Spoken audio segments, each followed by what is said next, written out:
let me take this opportunity to announce one of our event which is happening in Lucknow in association with the government of Uttar Pradesh on 22nd of September. That's a sustainable urban innovation conclave focusing on technology for various sectors, primarily healthcare, urban, water and energy. And the Chief Secretary of Uttar Pradesh, Sri Durga Shankar Mishra, is the chief guest for this conference. We again invite all of you to join us. Avijit sir, your team, you should join us as speakers and represent government of MP there. It will be an honor to host all of you. Thank you so much. With this, we move to a very interesting part of this two-day India Digital Empowerment Meet and Awards Madhya Pradesh edition. Now we'll have a special presentation and along with live demo, if I'm not wrong, by Nikhil Mahadeshwar. He's the founder of CyberSecured India. This live demo and presentation will be on transforming governance through cybersecurity and digital forensics, armed with emerging technology. He's a globally reputed speaker on cybersecurity. He's into capacity building with various government agencies across India. Today itself, he has come back from Dubai. From Dubai, straight, he has come to Bhopal taking a morning flight. Last week, he was in UK. Before that, he was in US. So he loves traveling and enlightening all of us. So over to you, Nikhil Mahadeshwar. A huge round of applause for him, please. Good afternoon, everyone. Thank you very much, Avik ji, APAC Network and all the team. They are really working hard for organizing events like this and creating awareness on various topics. Okay, yeah, absolutely. So thank you very much for inviting me here and giving me this wonderful opportunity for presenting about today's topic. So Vijay has introduced me well. I'll just introduce my organization here. And yeah, you can go to the next slide, please. Or if I can control, I don't know. Yeah, I can. So we are a global cybersecurity community of more than 7,000 people all over the globe. Almost in every country and in every city of the world, we have chapters and our interns. We are a Section 8 non-profit company. We are into training and internship programs. We train law enforcement agencies, universities, corporates. We do investigations and security consulting. And this is basically powered by people who are industry experts, academic experts. They contribute for the future generation so that they can learn from the knowledge perspective. Coming to today's topic and about transformation. Let us talk about transformation. I heard our last speakers also and points were very well. So let us understand the transformation which has happened since last few years. If you all remember, few years back, we were using 1 GB of data per month, right? Everyone here has used it.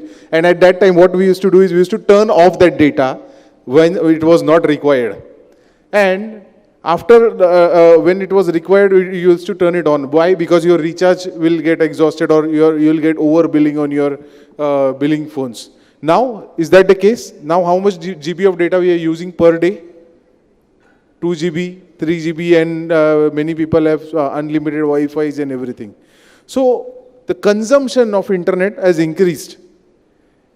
And when we talk about digital India, digital governance and all, so all these are the part of it. So social media consumption has increased. Online transactions has increased. Work from home, online shopping, learn from home, and whatnot. Gamings, datings, and cloud computing, obviously, like previous speakers, and a lot of people are presenting about their cloud solutions, and which is also a good part of it. But the thing is, all these are users. We have trillions of users, but how many of them are secured users? So we know that there is a technology which is in our hand, and yes, we are using it. We are just scrolling Snapchat, we are scrolling Instagram, we are scrolling LinkedIn, and all. But not all people are that tech savvy, they are all users. But we have to be technological, we can say secured users, not only just users. And this is what the consumption has increased. And as the consumption has increased, the rate of cybercrime has also increased. Because previously, if you were using, when you were having 1 GB per month, YouTube for let's say 2 hours a day. Today we are using 5 hours a day because YouTube Shorts, when you scroll it, it never gets finished, right? You scroll it one after other, one after other. It like basically goes on like that way. Talking about gaming, it's type of addiction which our younger generation is addicted into. And absolutely it is a slow poison strategy by, we can say, the Western world to basically engage all the youth into this type of thing. So, talking about dating apps, obviously there are genuine dating apps, fake dating apps and all.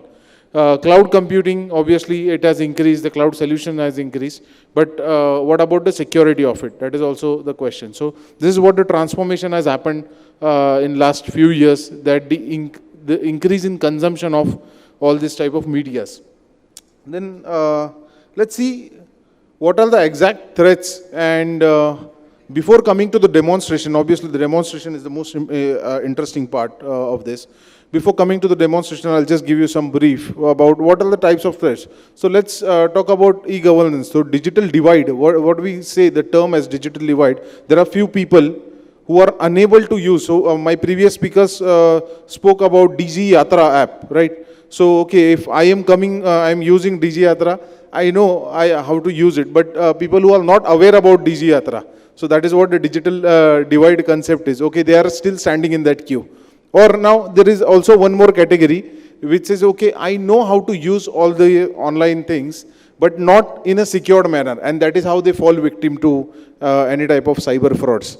So they know, okay, how to do online banking, or they know how to use Google Pay or Phone Pay or even DG Locker. And, but they don't know how to use it securely. And that's how they end up clicking on some of the link. And we'll see one more demonstration also today where you can yourself check if at all your data has been breached somewhere else or not. So talking about data breaches, obviously there are a lot of data breach cases which are happening. And now with the new digital personal data protection bill coming in, there are penalties also, so which is also one of the achievement of the government, that is what I can say. Data breaches, so as Soik ji also mentioned about AIMS, that they were not able to identify for some time, and then they identified, and CERTIN, obviously, as sir mentioned, it is as a guideline, within 6 hours you have to report it, but at least you have to identify. One of the organization, we were investigating the data breach, and we got to know that the organization received an email stating, okay, your 50,000 customers' data, including your PAN, Aadhaar, what they are buying, what they are selling, is with us. And then we started the investigation. And when we started the investigation, the surprising thing was the malware was sitting into the system since 6 months, and it was analyzing which is the important data. The point here to make is not only putting the infrastructure, hardware, software infrastructure is important, but also monitoring. So that organization was having, literally they have invested crores of rupees for the infrastructure, but there were no one to monitor it. And when we saw, okay, there were already IDS, IPS systems there, and which has flagged some IPs which are suspicious, which are hitting again and again and again. But it is not only putting the infrastructure, but also monitoring the infrastructure continuously and enhancing your policies, not only on paper, but also implementing them and auditing them periodically. That is a really important aspect which most of the organizations as such miss. Then talking about ransom attacks, or talking about state-sponsored hackers. So obviously, when we talk about all this type of infrastructure which we have built under Digital India, may it be our DG Locker app or DG Yatra app, or it may be Arogya Setu apps and everything. But we all know that there are state-sponsored hackers who always come. Now the Independence Day is coming, and obviously there are state-sponsored hackers who will come and try to hack our websites and like basically post their country's flag, and it happens vice versa also. The Indian hacker community also basically does it. And why it happens, and who are the state-sponsored hackers basically? So they are from enemy countries. As you know, Russia and Ukraine, there is a cyber warfare going on. And obviously, it is not only on the ground warfare, but also cyber warfare going on. So all the next era is not the physical warfare, but also the cyber warfare with the help of the state-sponsored hackers with different agendas here.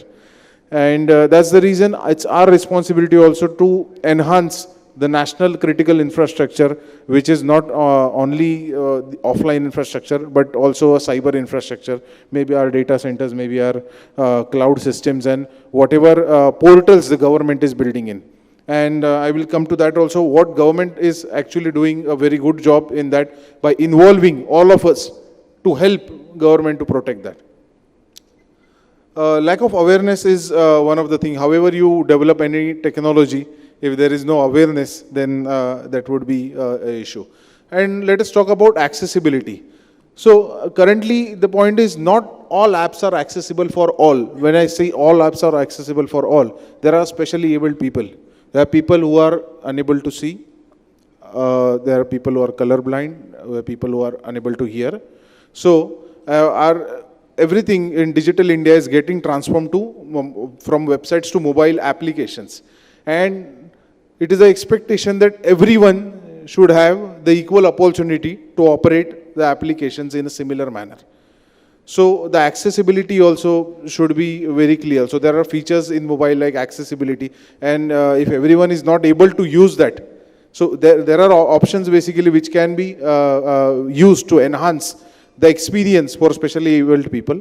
So by that thing also basically they are not able to use it in a complete manner because they are not able to see or they are not able to hear. So we just see, okay, the accessibility feature into the iPhone, there is a, we can say, feather thing which is going on our screen. It is not only just for saving your button clicks, it is also for people who are specially abled, and they can use the applications in a manner where they can access all the features.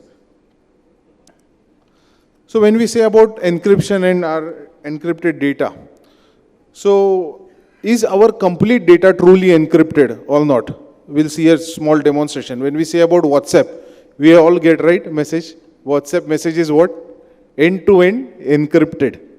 So is it truly or not? And we are making policies for it versus there are bypasses to it or not. So we'll see a live demonstration about the same here. Our approach basically for security audits, especially people are nowadays with coming AI, my previous speakers also mentioned about it, they are focusing on automation.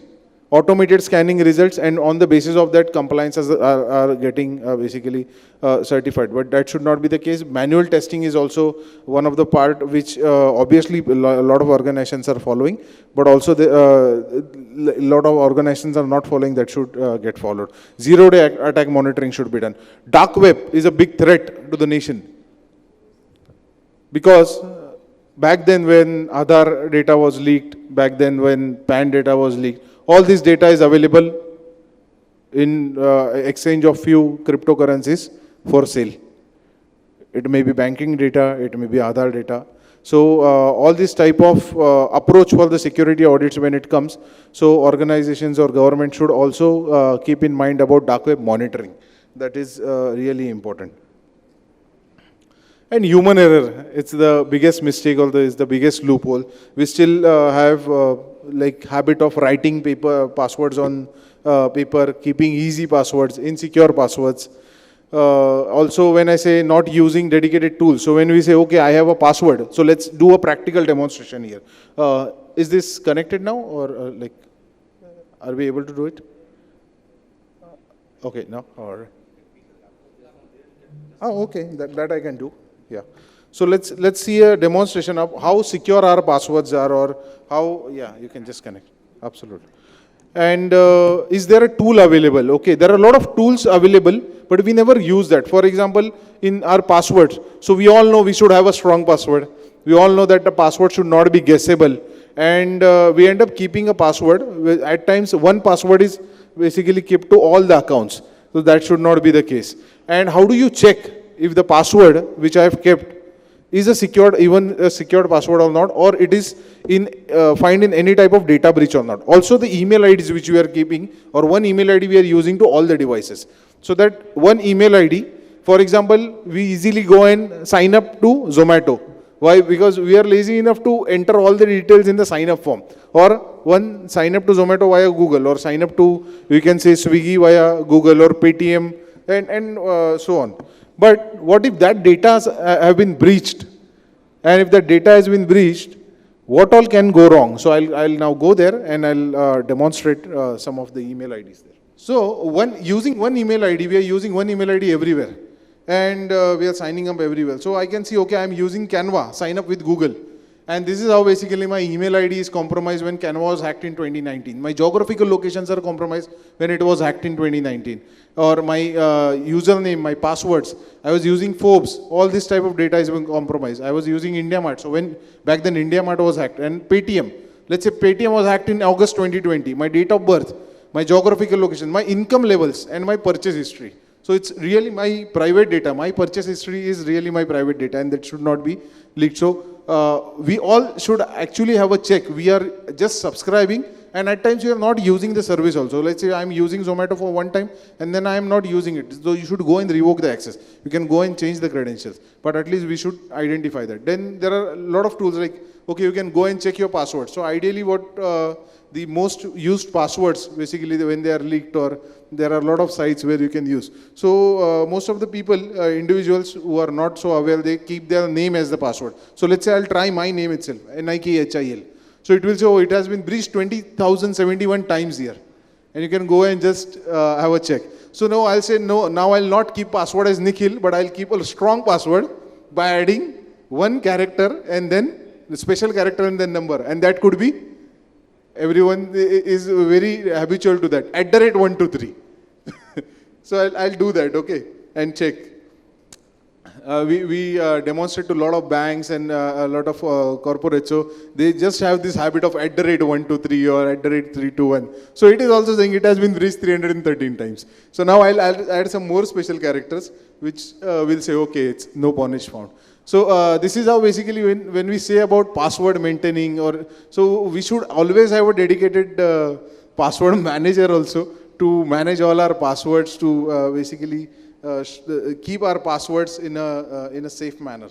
That is what I can say about human error. Also, sharing critical information is not expected. For example, a lot of organizations, they say, okay, in my office we use Windows 11 or Windows 10. So what are the exploits available for Windows 10 or Windows 11? It's just a normal information for the user who is giving it. But for a hacker, okay, if the hacker knows, okay, you're using a Windows 7 or a Windows 11, obviously the hacker will go and search exploits, and obviously hacker may try on you. So need to know basis information is really important. Now talking about the role of digital forensics, which is also the part of our today's talk here. So what are the challenges basically the investigative agencies face when we go to e-governance, or when we are going towards digital India? There are many organizations who are not able to identify the threats after the incidents are happened. For example, I'll just share you the case study of a lack of forensic readiness. So I was investigating an organization which was of more than 6,000 employees.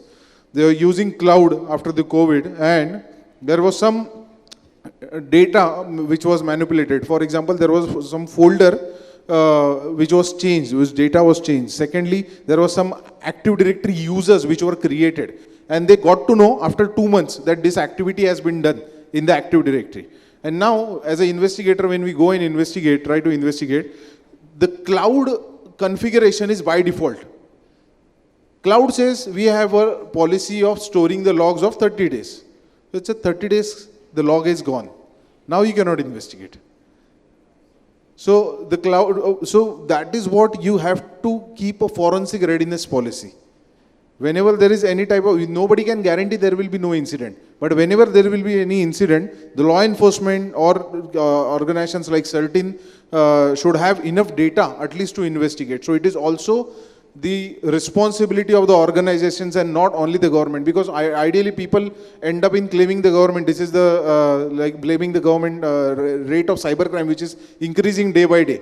But law enforcement, if they will not get enough logs only to investigate, how will they investigate? So it's everyone's responsibility, or as an organization also, to go ahead for that. So there are a lot of case studies, but I will now go into the main part of our demonstration, which is a live mobile hack demonstration. So Nikhil from APAC Network has given his phone for just for demonstration, and for awareness. So here Nikhil hacks Nikhil, that is what is going to be done.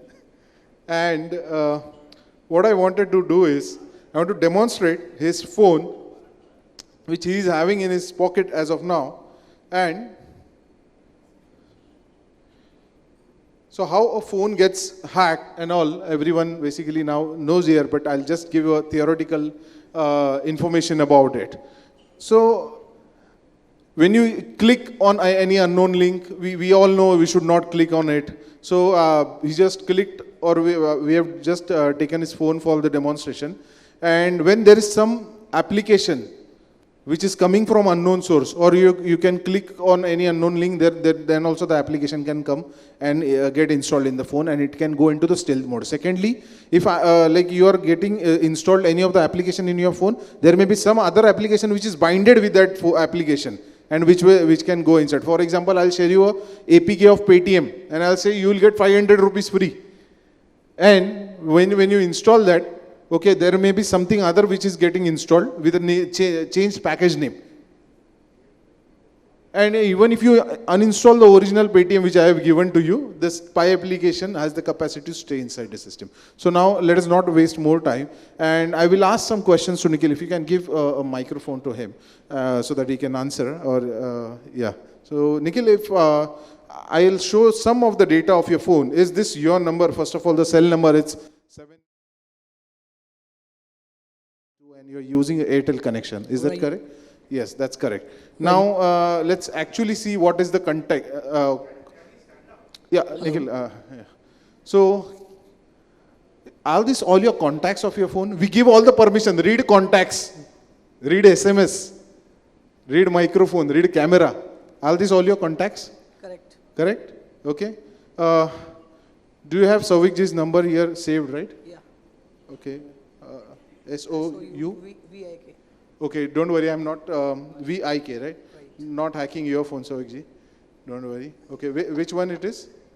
First one or second one? Second one. First one is private number. Okay, everybody note it down. So, so Sauvikji, just I request you to call him once from your phone. So what I wanted to demonstrate, even if you don't do anything, so let's say now his phone is locked, in a locked condition. Please show it to the audience. You can call him? Yes. Which number are you trying to call? So, 66038. From that number are you trying to call? And you're receiving call at that number, right? So now, what actually I wanted to show is, if I go into the calls, I can see the complete call logs. Okay?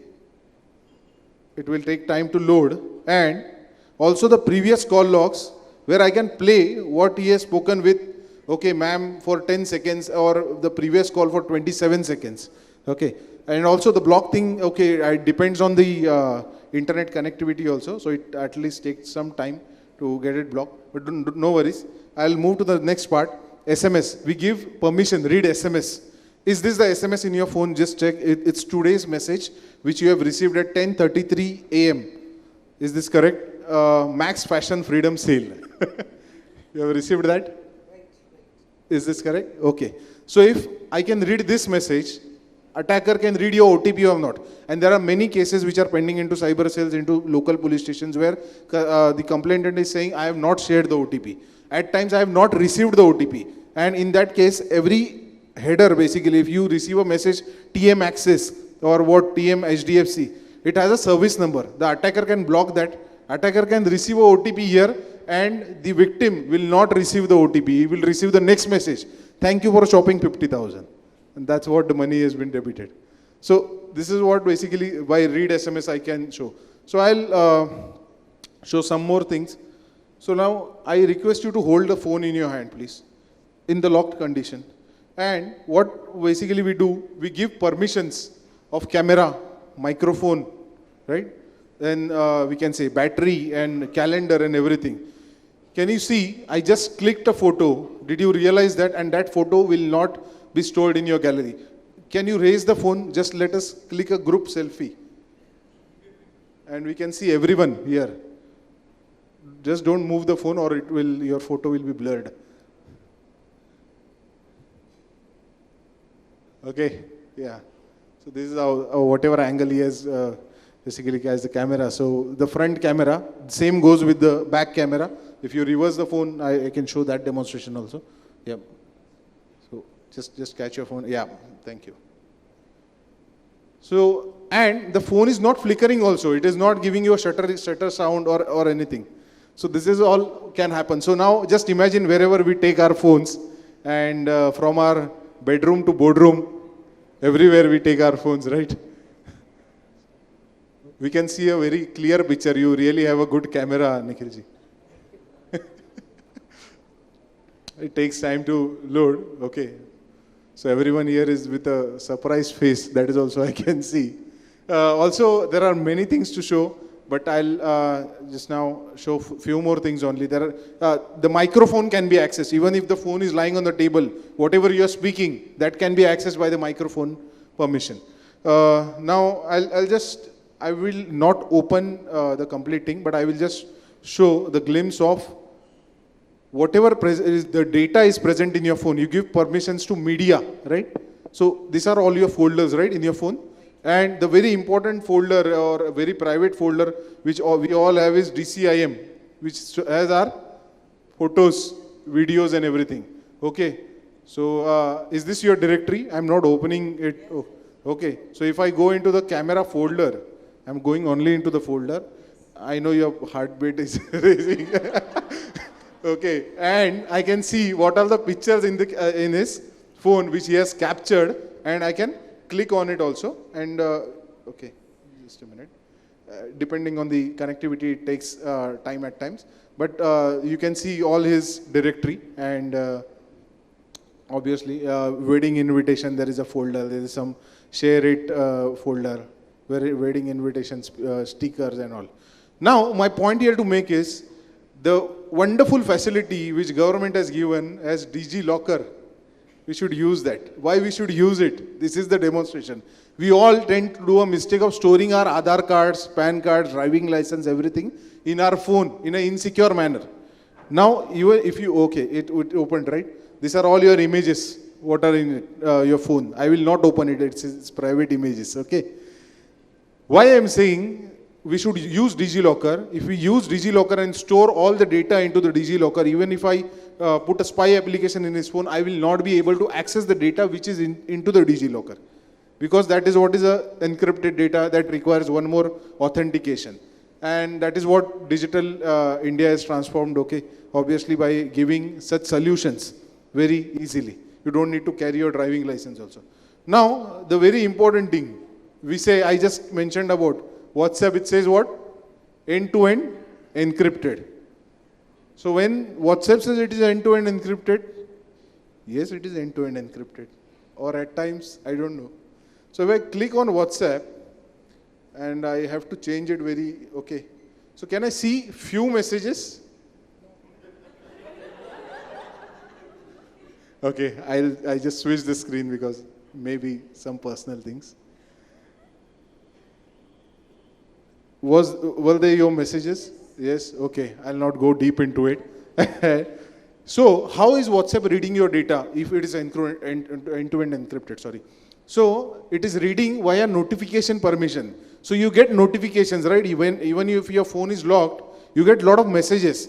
And that notification permission you have given to many applications, right? So we are not against the application which you're downloading from Play Store or App Store, but also the applications there which are coming through unknown links, which are mod applications. And nowadays people are using, crack applications people are using, and binded application obviously also can go into the phone. And I'll just show one last demonstration and I'll stop my demonstration. So the spy application may have the capacity to do anything. Is your phone on silent as you are attending a session, right? Your phone is on silent? You okay? So, the spy application, is it ringing now? Yes. Can you listen this? So the spy application can change the profiles. I have given a stop command there, you can do. With a single click, the attacker can format his phone to factory settings. There is an option. I'm not clicking on it. There's an option. Okay. So now let's stop this demonstration and come to the conclusion. of this demonstration. I don't know why it is not getting into the presentation mode. It's okay, we are running out of time. So these are all the ways basically how a phone can be spied using USB debugging mode, juice jacking type of attacks are there, using unknown links, third party access, which we have already given a demonstration about how you can go ahead and check.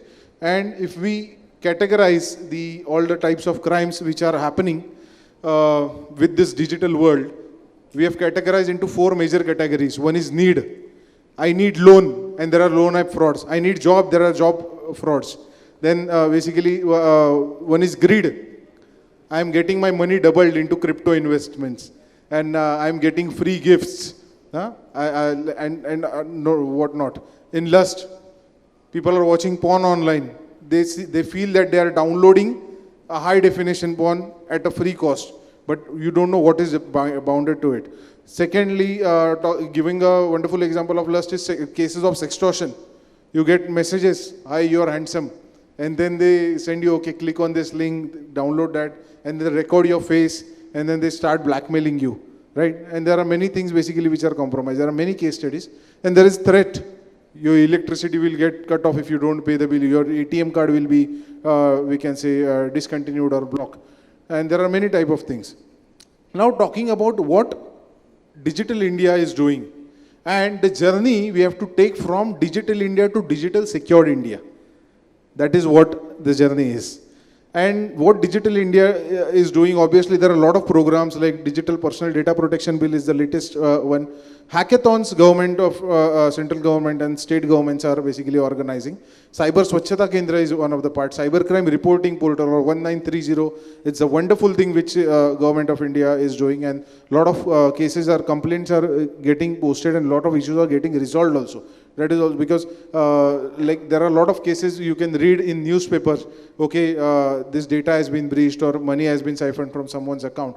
But when you report on this portal, there are many success cases also where the recovery rate is also there. Cyber Jagrutta Divas is also for cybercrime awareness. So these are all the programs which Digital India, under Digital India or the central government is doing. One of the most important thing where everyone can contribute is National Critical Information Infrastructure Protection Center. So where there is an opportunity given to all the people. When I say all the people, you, me, and a student studying in a college or a school even can report any vulnerability which is on any of the central or state government website.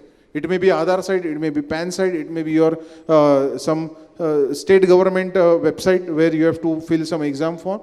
If you get a vulnerability, you report it. You get listed into the list of the National Infrastructure Protection Program that you have disclosed a vulnerability which is valid, and that basically students are adding into their resumes, and that is helping them for getting job and placements also, because, and majorly is their contribution towards securing the national infrastructure. So their knowledge can be used, and it is not restricted, only government department will only secure the government things, but also such programs are really important.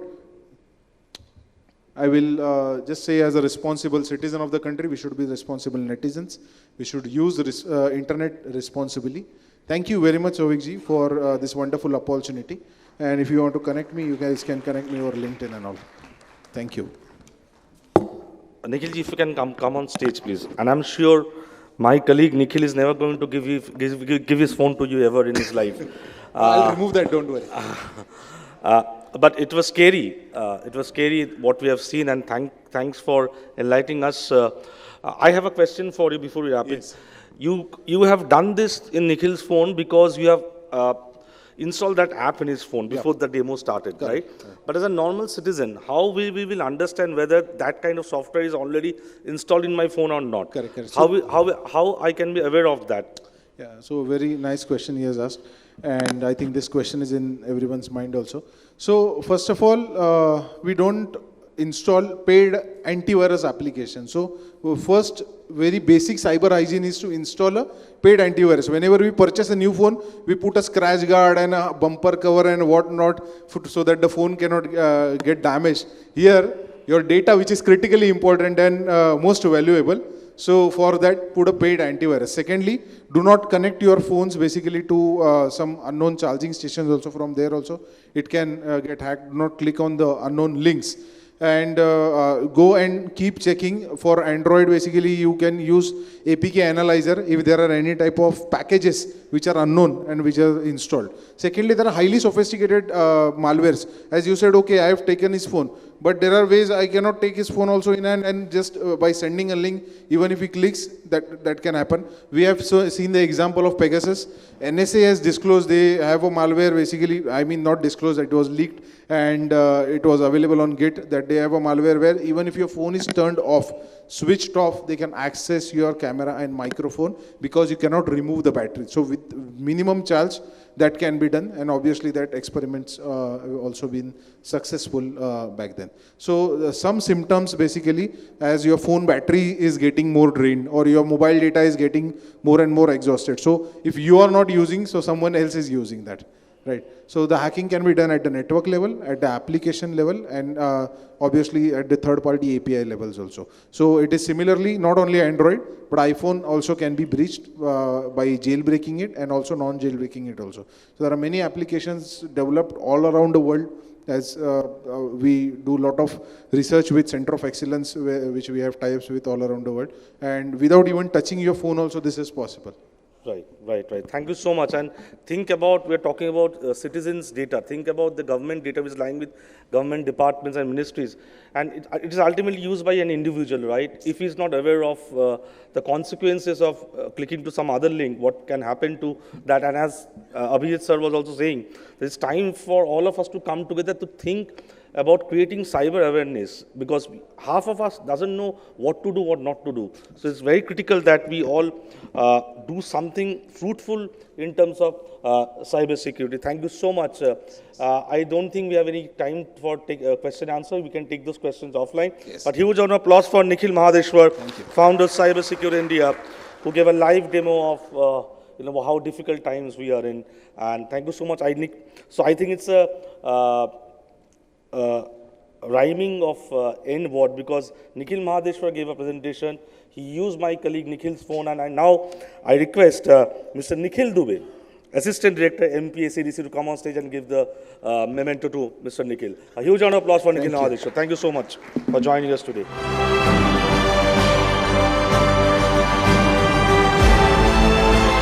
Thank you so much. Thank you so much.